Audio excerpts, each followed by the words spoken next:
माँ बाप की दर्द भरी कहानी जो अपने बेटे के लिए। माँ बाप अपना सब कुछ त्याग कर बच्चों को पढ़ाते लिखाते हैं और अच्छी नौकरी के लिए बाहर भेजते हैं, पर बच्चे बाहर जाते ही अपने माँ बाप को भूल जाते हैं। यहाँ 2 साल से दिल्ली की एक बुजुर्ग महिला अपने पति के साथ सिर्फ इसलिए रह रही है कि उसका अंतिम संस्कार ढंग से हो जाए। महिला का बेटा अमेरिका में किसी हवाई जहाज कंपनी में काम करता है। इतना कुछ होने के बाद भी अमेरिका जाने के बाद आज तक बेटा ना वापस आया है और ना ही पैसे भेजता है। कभी कभी फोन पर बात जरूर हो जाती है और अब वो भी महीनों से बंद है।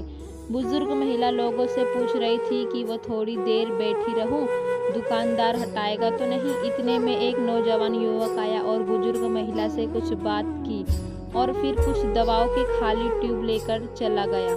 कुछ समय बाद युवक वापस आया और महिला को नए दवा के ट्यूब लाकर दिए। महिला युवक से बात करते करते रोने लगी और युवक उसके आंसू पोंछ रहा था। आसपास खड़े लोगों की निगाह उन पर पड़ी। तब हमने मामला जानने की कोशिश की तो हमारे सामने महिला की दर्द भरी कहानी सामने आई। महिला के अनुसार उसके पति आयुर्वेद डॉक्टर थे। वह कैसे भी करके अपने घर का खर्चा पूरा करते थे। अचानक से एक दिन उनकी कार एक्सीडेंट में मौत हो गई। अब बूढ़ी माँ दर दर भटकती रहती और कहती, मेरे बेटे संजय को हमने खूब पढ़ाया लिखाया और इंजीनियर बनाया। 2 साल पहले उसकी नौकरी अमेरिका में एक हवाई जहाज कंपनी में लगी और हमने जमा पूंजी खर्च कर उसे भेज दिया। शुरू में 2 बार उसने पैसे भेजे, फिर बंद कर दिए। पति का एक्सीडेंट भी हो गया है तो भी वो नहीं आया। कहता है कि उसे 3 साल काम करने के बाद छुट्टी मिलेगी। बुजुर्ग महिला दिल्ली से राधा स्वामी सत्संग सभा के लिए आई थी। यहाँ कुछ दिन उन्होंने वृद्धाश्रम में गुजारे और वहाँ उनकी भोजन आदि की व्यवस्था हो जाती है। कोई दवा देता है तो कोई चाय पिला देता है।